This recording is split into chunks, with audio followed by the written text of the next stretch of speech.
բանտում ենթարկվում խոշտանգումների եւ Ադրբեջանը արդեն միջազգային կառույցներով կարողանում դա շատ վտանգավոր նախադեպ է ես ձեզ ասեմ անձանց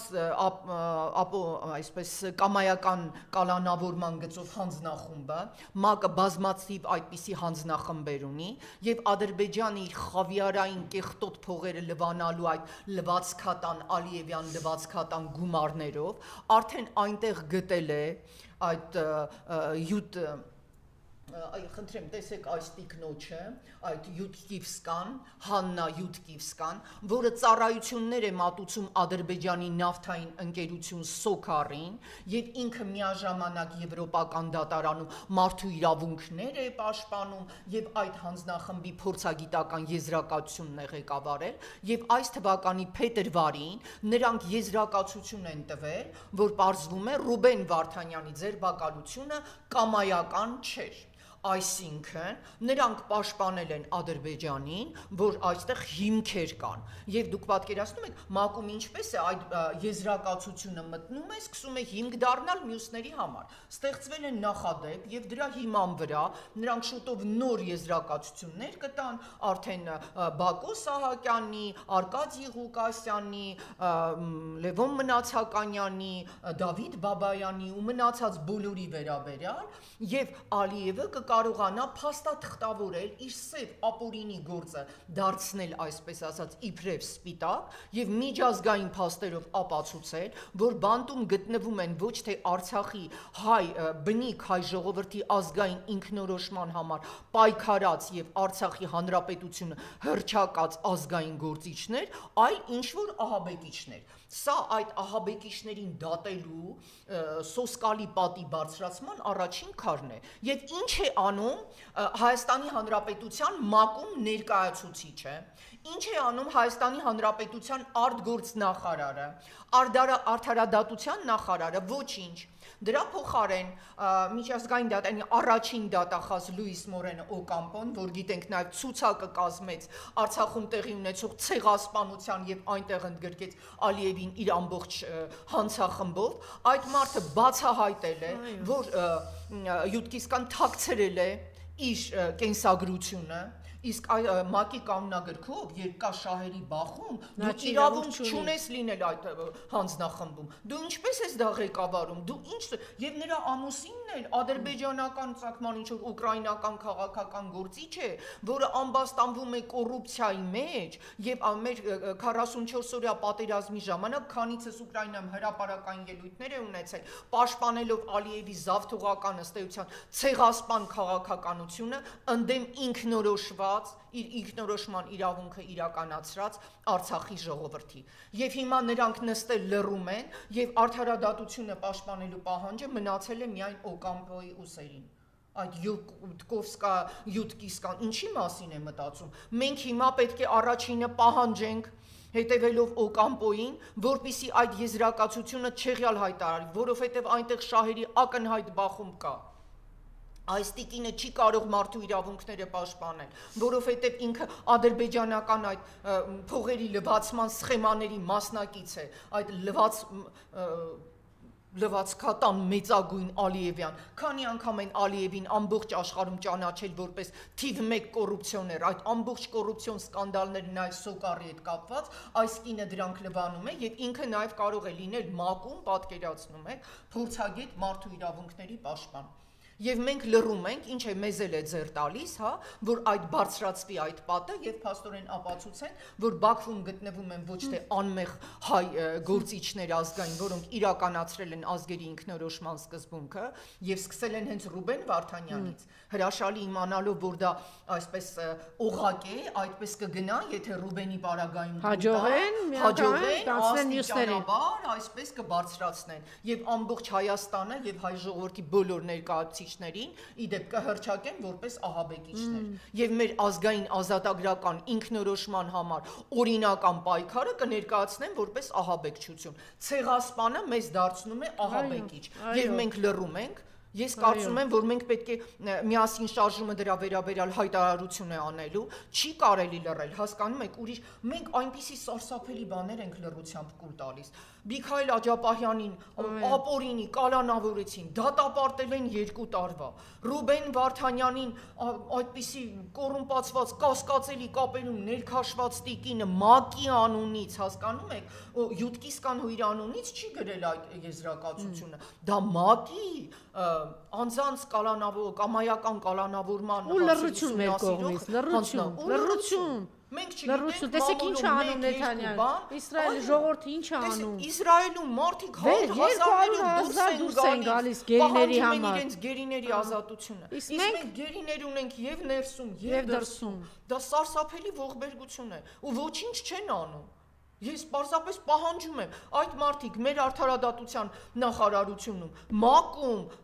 գործնախարարությունում, վարչապետի մակարդակով ամբողջ օրը Բրյուսելներում է եվրոպական Բերանը բացած առավոտն էլ հեծանիվ էր վարում։ Հիմար ընդ նստած չգիտեմ ինչ հարցեր են կնարկում, երկիրը կտրում տանում են, ինքը հեծանիվ ավանանում։ Ամեն պետության վարչապետ իր իշխանությունը ստացել է ժողովրդից եւ պարտավոր է պաշտպանել ժողովրդին։ Իսկ ովքեր են ժողովուրդը Հայաստանի Հանրապետության քաղաքացիները։ Մեր քաղաքացիական հասարակությունը պետք է ոտքի ելնի։ Մենք իրավունք չունենք լռելու, մտածենք, որ վայ դե պարզ է Փաշինյանն է, ինքը չի անի։ Ինչ է նշանակում չի անի։ Դուք ելեք այ ասում եք, մեզանից ամեն մեկից բան է կախված։ Ամեն մեկս, եթե մեր տեղում կանգնենք եւ պահանջենք, որպիսի պաշտոնյաները կատարեն իրենց իրավականորեն ձևակերպված պարտականությունները Սրբազանի համար 2000 Սամվել Կարապետյանի համար 1000 հոգի մյուսի 500 հոգի այո տարօրինակ ինչ որ մտքեր են արտահայտում որը երկու սրբազանները ծայրահեղ հիվանդ վիճակում են գիտեք երկուսի ինչ խնդիր է լռություն է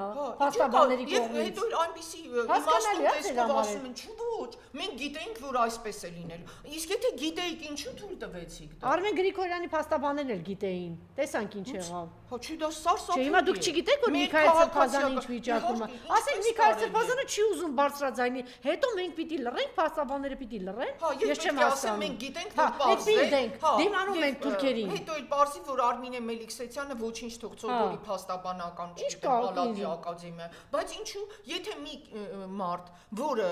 իր դատավորի սրբազան պարտականությունը անպատշաճ է իրականացնում, անհիմն դատավճիռներ է իրականացնում, որի դեմ դուք եք հանդես եկել։ Այդ մարդը ինչ հիմա հիմք է պատրաստում, որ հետո Բայց հանդես են եկել առաջին օրից ասում են մեկը 2 տարի պիտի տան, մեկը 2 տարի ինչպես կարելի։ Ես չգիտեմ։ Նրանք չեն կարող դատապարտել։ Միքայել Աջապահյանը ոչ մի կոչ չի արել։ Դա բացարձակ անհիմն դատավճիռ է։ Նա ըստերության դառնում է խղճի բանտարկյալ։ Այո։ Խղճի բանտարկյալ է, դուք պատկերացնում եք հոգևորականը։ Ամբողջ աշխարհի երևի քրեա դատավարական իրավունքի պատմության մեջ այդպիսի դեպք չի եղել, որ Արքեպիսկոպոսին ձերբակալեն կարծիք հայտնելու համար։ Բան ասեց, երկրորդ նախագահն ասեց, էլի Նիկոլի հույսը դրելա Ալիևի խղճի վրա։ Ալիևի խղճը որն է 10 երեխայի գլխատել, Սաֆարովին գլխատածին հերոսի կոչում տալ, 5 կանանց մասնատել, ծեր մարդուն գլխատել, 500 հոգու պայթեցնել այդ խղճի վրա։ Հիմա դուք եք փաստաբան, հիմա դուք եք գնացել եք այս բանը դահիճ բանի դատավորի խղճի վրա, թե դատախազների խղճի վրա։ Ինչի վրա եք հույս դրել։ Եվ ես ձեզ ասեմ, իրականում դատարանում պետք է ոչ թե խիղճ լինի, այլ արդարադատություն։ Արդարադատությունը ուղղակի պարտավորություն է։ Բայց իրանք ասեն մենք չենք կարող անարդարության դեմ անարդարության, բա ո՞նց եք կարող։ Բա ինչ եք, բա ինչպես։ Աստվածաշունչն ասում է ակննդական, ատամն դատաման։ Եվ հետո ինչպես կարող է փաստաբան դառնալ մի մարդ, որը որպես դատավոր խոր կասկածներ կան իր դատավճիռների հետ։ Չէ, հետո ինչի չեն խոսում առողջական վիճակի մասին, Տիկին Դիլբարյան, ձեզ համար հասկանալի է։ Ենթադրենք չգիտեք, որ այդ մարդը լուրջ, չեմ ուզում ասել ինչ, ծայրահեղ լուրջ հիվանդություն ունի, ասենք, ինչ չեք խոսում դրա։ Մարդուն թույլ տվեցին։ Եթե մի քիչ էլ կանգնեինք, իրեն չէին կարող։ Այո։ Ինչ էր արել Սրբազանը, որ իրեն է։ Հետո հապշտապ ինչ որ դիմում կարդացին, իբր ինքը չի ուզում։ Գնացել ինչեր էին ասել։ Այո։ Իսկ գուցե ինքը ուզում էր առաջնորդել մարդկանց, ոչ թե դեպի իշխանություն։ Պարզ է մեղա Աստված Միքայել Աջապահյանի համար, Սրբազանի համար չկա իշխանություն։ Արդարության համար պայքարն էր գուցե ինքը ուզում առաջնորդել։ Իսկ ինչու չպետք է։ Ինչու չի կարելի առաջնորդել արդարության համար պայքարը։ Ազատագրման։ Ազատագրվելու։ Ազատագրվում է, դա արդար ազատագրում է։ Դա հո բարակ բան չէր, որին ազատ արձակեցին ինքը հանցագործեր ներողամիտ լինելով եւ Հիսուսին տարան խաչեցին Գողգոթայով։ Հիմա Գողգոթայում են մեր Բաքվում բոլոր գտնվողները եւ մենք էլ լռում ենք, որ Ադրբեջանը գնացել է գնում է եւ կառավարում է ՄԱԿ-ը։ Սա է բերանեկարած հանձնում է, ոչ մի ծրտում։ Կառավարում են այնտեղ հանձնախմբերը, կասկածելի կենսագրությամբ շահերի բախումներ ունեցող մարդիկ եզրակացություններ են դնում, որ ձեր բակալումը կամայական չէ։ Պարզվում է հիմնավոր էր։ Հիմա շուտով բոլորի վերաբերյալ, եթե մենք այս նախադեպի դեմ չպայքարենք, չսկսենք Ռուբեն Վարդանյանի այսպես ձերբակալության վերաբերյալ այս եզրակացությունն էլ չեմ կարող համարել, Ալիևի կողմից գնված փաստաթղթի դեմ չպայքարենք, հետո մնացածների հանդեպ նման փաստաթղթեր են ստեղծելու եւ հիմք են իրենց սև գործերը փորձելու են ճերմակեցնել։ Մենք չպետք է դա արդարադատության համար պայքար է։ Չի կարելի մտածել, որ մեզանից ոչինչ կախված չէ։ Դու դուրս արի փոխոց, ինչպես անում են Իսրայելում, ինչպես Եվրոպայում մարդիկ ընդդեմ Նեթանյահուի դուրս են գալիս փողոց։ Դու պետք է ձայն բարձրացնես։ Եթե դու մարդ ես, Կարապետյանի մասին էլ մոռացել պատմության մասին էի խոսում։ Ամեն արժանապատիվ մարդ պիտի խոսի դրա մասին, որ ոչ Սամվել Կարապետյանը, ոչ մեր հոգևոր հայրերը, ոչ այդ սովորական մարդը, որ հումորային ինչ-որ ստենդափներ էր, Լիդիա Մանթաշյանը, բացարձակ անմեղ անպաշտպան կին։ Դուք ինչպես կարող եք նրանց հանձնել։ Հիշեք Անտուան դե Սենտ-Էքզյուպերի այն խոսքը, եթե դու մեկին ընտելացրել ես, դու իրավունք չունես նրա առջև։ Նրան լքելու, դու պատասխանատու ես։ Մենք Հայաստանի Հանրապետության յուրաքանչյուր քաղաքացու համար պատասխանատու ենք։ Եվ գոյություն ունի անմեղության կանխավարկած։ Պետք է դադարեցնել կալանքը օգտագործել որպես մահակ, մուրճ, որը իջնում է դեմոկրատիայից է խոսում։ 5 գործ այն վրա հարուցած։ Դուք էսի բան տեսեք, դուք հիշում եք նախկինում մի խմբագրի վրա, ասենք 5 գործ լինի, այդպեսի բան հիշում եք։ Բա դու խոսքի ազատությունից ես խոսում, չգիտեմ ինչից եք խոսում։ Բա դուք բոլոր մարդկանց վիրավորել եք։ Նեղացել, ասում է, բանը Ռոստոմյանի մասին։ Հակոբ Ռոստոմյանի հայրը, ինչի համար է այդ մարդը Արա Ռոստոմյանը, դեռ որդին Հակոբ Ռոստոմյանի հայրը, ինչի համար է այդ մարդը ձերբակա, որ ինքը պաշտպանել է, ուզում է իմանալ, թե ինչ եղավ իր որդու ընկերների, որ որդու արյունը չի ծախում դրա համար։ Սարսափելի։ Եվ տեսեք ինչ տեղի ունեցավ այդ Անդրանիկ Քոչարյանի, որ իրենց իսկ խմբակցության անդամներ, ինքը այդ ազգային ժողովի մշտական հանձնաժողովը աշխատեցին այդ 44 օրյա զեկույց գրեցին, որտեղ է այդ զեկույցը։ Որտեղ այդ զեկույցը։ Այ օրինակ հարմար պատեհեր, հենց էջ միացնում հարցնելու Ալեն Սիմոնյան, ինչու եք այդ զեկույցը ուղարկել ինչ որ փակ վայրեն։ Ինչու անգամ այդ զեկույցը, որը ընդդիմությունը չի կազմել, չէ՞, ի վերջո Անդրանիկ Քոչարյանն է կազմել։ Անդրանիկ Քոչարյանն էլ միայն մի օր ելավ հայտարարեց, որ ազգային ժողովի կանոնակարգ օրենքը ինքը չի խախտել, որ սահմանադրական այսպես իրավակարգումներ կան, որ այդ պիտի լսեն այդ եզրակացությունը իրենց եւ վերջ մի օր խոսեց, հետո չգիտեմ ինչ տեղի ունեցավ այդ մարդու հետ, զանգահարեցին նրան, չզանգահարեցին, մենք չգիտենք դրա մասին, բայց փաստը մնում է փաստ, որ այդ զեկույցը հիմա հայտնվել է այնտեղ փակ գզրոցներում, դրան չես կարող ծանոթանալ։ Եւ հաջորդ հարցը, որ թիրախավորել է ընտրված քաղաքապետին Վարդան Ղուկասյանն, ասում է ինչ կանեմ, կբռնեմ, կշպրտեմ ընտրված Ակնհայտ գնում է հետապնդում։ Օրինակ գիտեք, Տիկին Դիրբեր, որ վարչապետը կանգնի ասի, գնում եմ դրան շպրտեմ, սրանց տանում եմ նկուղները լցնեմ։ Հասկանում ինչի համար, ինչ է իրեն ենթադրենք իրեն այդ մտքերը հաջող չէին, դա որևէ մեզ էլ հաջող չի թե ինքը ասում է բյուջեի գումարը տուր Տիկին Դիրբերյան, ասում է բյուջեով հատկացած գումարը վիճակում հայտնվի, իբրև թե ժողովրդի սոցիալական բողոք։ Ո՞վ է թույլ տվել դա նախատեսված է բյուջեով։ Պարզունակ պրիմիտիվ գործիք հակազմ է։ Դե իրենք խախտում են օրենքը։ Այն բանը ինչի համար հիմա Սամվել Կարապետյանը ինչու է անընդհատ նրա կալանքը երկարած։ Ինչ գործեր են կատարվում քրեական։ Ինչով է Սամվել Կարապետյանը մեղավոր եւ վտանգ ներկայացնում, որ ինքը պետք է գտնվի կալանքի եւ անազատության մեջ։ Մենք խոսեցինք եւ մենք էլ ինչ որ պետք է ուրախանանք, որ գնդապետ Մաքսուդյանին եւ Արցախի հանրապետության երջանկանանք 12000-ը 5 միլիոներ տանեն տան։ Եվ իրանք ինչու այդ 5 միլիոնը դա սարսափելի է։ Գիտեք դա բացարձակ ողորմելի է, էլի բոմժա, ողորմելի քայլ է, էլի այդ ստորագրողը այդ որոշումը, չգիտեմ ինչպես է տուն գնում։ Հետո էլ ասում եք լռեք, ինչու լռենք։ Մենք պետք է դատավորների, դատախազների բոլորի անունները տանք։ Իմիջիայլոց Միակ մեղավորը Նիկոլ Փաշինյանը չէ։ Իհարկե։ Մեղավոր են այն բոլոր մարդիկ, Այո։ որոնք կուրորեն եւ մի բան էլ ավելի կատարում են նրա հրամանները։ Ինչու եթե այդ հրամանը չի համապատասխանում օրենքի տառին, ճիշտ վճիռ Շատ կայացնում։ հետաքրքիր բան է, չէ՞, ուրեմն Ռոբերտ Քոչարյանին դատող քննիչը հիմա ձերբակալված է, գիտեք։ Գակարտոցի, այո։ Քոչարյանի գործով նախկին դատախազ Պետրոս Պետրոսյանն էլ Սրբազան պայքարի գործով պաշտպաններից է։ Դե խնդրեմ։ Գիտեք, օգտագործված ձեռնոցները 20 քանի դատավորի այս մարդը հեռացրել է ու բան Եվ ես գործել։ համոզված Դե եմ գնացեք շարունակեք ծառայել։ ովքեր չեն ուզեցել իրենց խղճի հետ, չի որ դուք ապրելու եք այս երկրում, արժանապատվություն եք ասում, մարդիկ գոնե ամոթ Եկին Դիրբարյան, այս ծառայողներին էլ է անում, որ դատել են, բան դրանց էլ է դատում։ Այսինքն դուք հասկանում եք ում հետ է գործարքի գնում։ Օգտագործեց Աննա Դանիբեկյանին, Քյարամյանին, այն ներքին գործերի նախարար։ Աննա Դանիբեկյանին դատավոր օգտագործեց հեռացրեց։ Ինչ այլուց ինչպես տեսնում եք, այո, նրանք ոչի բաներ չստացան։ Տեկի ղեկավարների։ Ապշած եմ էլի, որ մարդիկ գնում են բայց միևնույն ժամանակ ապշած եմ թե հիմա գիտեք ինչպես նախընտրական կարգի մեջ ամեն մեկը հիմա ինչ որ մի նոր բան է ձևավորում, խոսում է միասնության թևերի մասին, բայց միայն իրենց ներքո։ Ամեն մեկը կանգնում ասում է եկեք մեզ միացեք։ Հա, ինչու մեզ։ Եկեք բոլորս միանանք ոչ թե մեզ, այլ միանանք Հայաստանի Հանրապետության ազգային շահի շուրջ։ Մեր ապօրինի կալանավորվածների Ինչու ոչ ոք մեր գերիների մեջ, ես սարսափելի է։ Ինչպես կարելի է կուլ տալ այդ բանը, որ ՄԱԿ-ում արդեն այդպիսի եզրակացություն։ Այդ Լորիս Մորենո Օկամպոն պետք է զբաղվի այդ հարցերով։ Ու մենք էլ լրիվ ոչինչ չանենք, ինքը հիմա մասնավոր անձ է, մասնավոր դատախազ է։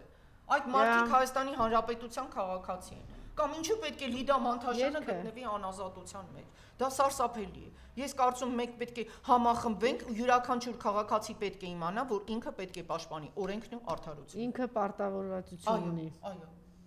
Բան ունի անելու եւ քիչ առաջ հնչեցրեցի, կուզենայի մեկ անգամ եւս հնչեցնել։ Քաչս ույսն է, քո իմ մայր հայրենիք, հայրս ուսն է։ Հայացքը նայեք մի հատ։ Մայրս լույսն է։ Հողս ուսն է, ազգս որմանդանիք, հույսս լույսն է, մեր նամուսն է։ Կռիվ մահու կենաց, կռիվ կուդամ դամովին, արարավից արարած, մերնիմ սարերիս հովին, ուշտուր մեզ իրաստած, դուստուր հոգում քաջերին, արարավից արագած, մերնիմ իմ հողու ջրին։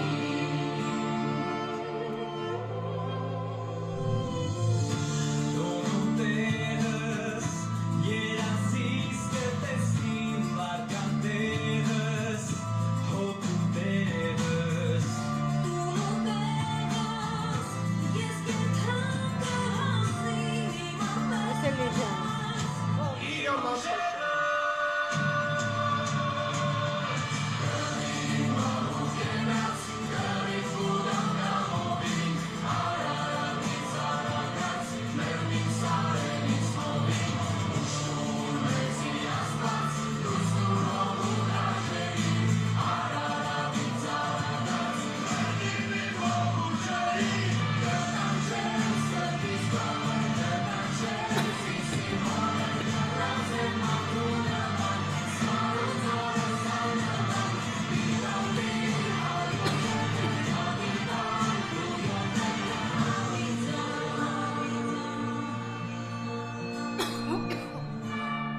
Կելեմանչս, եկերտանք մրգիր սարուլանջս, հոգու կանչս, կելե հայրս, մի բուր հողըտ կրգիր էրտանք մայրս, սրպավայրս։ Այո, ես ասեմ, հիմա դուք Մեխակյանին եք կոչանում, բայց բոլորը պիտի հասկանան, որ Արարատից արագած այս հողի համար իրենք պիտի պայքարեն։ Եթե չեն պայքարում, դա իրենց ընտրությունն է, ուրեմն թող այլևս չհպարտանան իրենց նախնիների վաստակով։ Ամեն մեկը ինքն է իր պայքարը ընտրում։ Շնորհակալություն։